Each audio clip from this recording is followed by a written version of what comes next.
Is it too early to hit the way too early panicometer?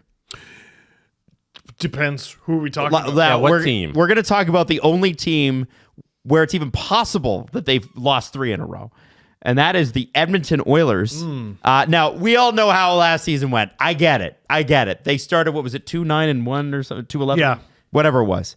They are 0-3-0 right now. Did you see Wyshynski's tweet? No. What do you Fire Woodcroft. Their differential in goals is double. They're 32nd in the league. They are double the next goal differential, which is -6. They're a -12 in 3 games. It's going to stay that way, too. 3 goals for, What? 15 goals against.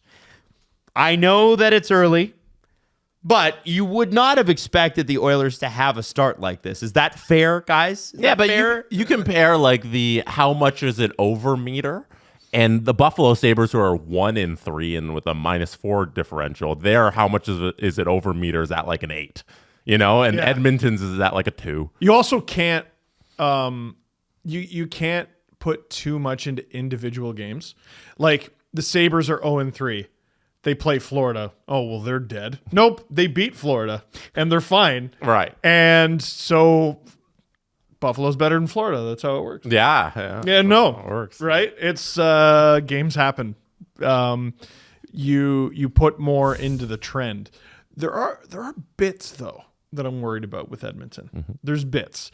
Number 1, Stuart Skinner, who emerged into a goalie I thought could win the Stanley Cup and could steal games, has looked terrible. I'm sure he'll be fine. He doesn't look fine right now. I saw the second defensive pair of the Oilers on paper is Nurse Dermott. Sir? Are you all right? Jeff Jackson. Who told you that was Jeff okay? Jackson guy. Dermott's a Jeff Jackson guy. Connor Brown. Okay, Jeff he Jackson can be guy. on your team. He can be on your second pair and with Nurse? What are these? The 2019 Leafs? Dude, that's freaking... What are you doing? I know. You got rid of one in Cece to bring in another in Dermott. I know. That's insane. But the most concerning one, there was a goal the other night where McDavid looked awful. I think it was Mike Gould on Twitter, and you don't see people posting this very often when a goal gets scored against the Oilers, but he goes, watch 97 on this play. And it wasn't that he looked lost out there or lazy. He looked uncomfortable. What I didn't like that because what's the context of that shift? That's fair. Isolate one play where McDavid's getting beat. Was he out there for 90 seconds and the other dude just got on the ice? Yeah. What's the context? I never like when people just isolate 10 seconds of a hockey game because there's no context around it. Very fair point. One thing I was looking at with on moneypuck.com was their shooting percentage. And it's last in every category. Of course it is. So, they're 31st in PDO. So that's an important note where they're not getting lucky at all. They're only ahead of Colorado right now. But their shooting percentage Who also haven't won. That's crazy. Or they're only 0-2, though. That might be the Western Conference Final, and neither of them have won. Their shooting percentage on shots that hit the net last. Shooting percentage on unblocked shots, so clear shots at the net that are not blocked last. And then shooting percentage overall last. They're not getting lucky at all in these 3 games. Goals called back first. Tied for first. Everything that could have gone wrong so far has gone wrong.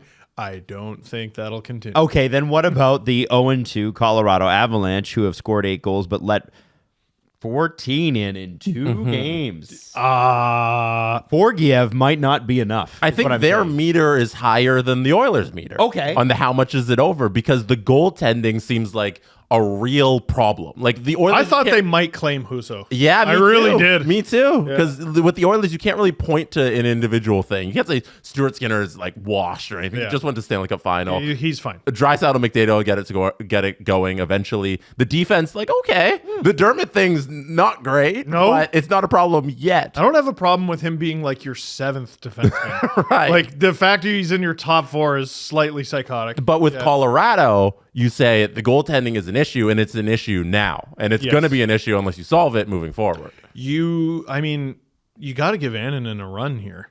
I think it's like, is he hurt? Am I missing something? Not that I've seen. Like, what you have two options here. You let your starter play through it and figure it out, or you go to the other guy. The trend league wide is starter be damned, go to the other guy, right, and just figure it out. And I mean, that's sort of what happened with Jack Campbell last year. He fell off. Stuart Skinner Skinner was was worse. Stuart, I know. People forget Skinner was worse. Campbell went down to the AHL. But he found it. Yeah, he did find it. But Campbell went down to the AHL as an 870 something, which is unusable. Skinner was an 860 something, which is worse. So he's worse than unusable. But the reason who saved their season? Calvin Pickard. That's right. Well, and I look at the reason that they didn't send Stuart Skinner down is everybody knew he would find his game, and nobody was going to claim him. I think there's something to the idea that goalie wins are an entirely useless stat. So Georgiev is consistently among the top because he plays so much and he wins all the game. His fan base still calls him Forgiev, and he started this way. Yeah. I think my stat at the beginning of the season was 13 goalies have won 50 games over the last 2 seasons combined. Ilya Samsonov is one of them. Vitek Vanacek is another. Martin Jones won 28 games 2 years ago, straight up saved the lead season midway through last year. He doesn't have a job. Yeah. He put Seattle in the playoffs. Yes. Mm-hmm. Yes. Like, wins don't matter. Like, there's goalies who can get you to 2 points, and there's goalies who give you a chance to win a playoff. Yeah, and Justus Annunen, he picked up the loss in their second game because he's played both of their goalies has played both games. That's a great start. That's because good. It's awful. And like, he let in the first game, it was 2 goals on 4 shots. To Annunen. Yeah, to close out the Georgiev mess. And then in the second game, he gets the loss. That's so ass. He allows 2 goals on 13 shots in that game. So it's just the whole goaltending thing is a mess there. You really expect Georgiev to be better than that. Yes. But or can you? You don't have time. Maybe not. It's been 2 games, and both times it's been horrendous. Goalies have been going on waivers, and they haven't bitten on any of them. Like, who got Kakinen? Didn't someone claim off of Winnipeg? Yeah, who stole him? Capo Kakinen. Like, you're at try something anything territory here. The reason you can't claim Husso is the 4.7. I understand. 4.75. I don't think Colorado has that space to do that. So he's got the 1 year left at 4.75. If you can get Detroit to retain here, why not? Right. And it was Colorado who claimed Kakinen. Oh, it was Colorado who claimed Kakinen. Well, that makes sense. There you go. So I said you got to give Annunen a run. I mean, how close to just ditching Georgiev altogether are you? Mm-hmm. How soon does Kakinen get one of these 2 jobs? Starter or backup? Well, all he has to do is presumably win one. It's not like the last few years have gone awesome for him. No, there's a reason he was Eric Comrie beat him out in Winnipeg, and there's a reason that he's on waivers.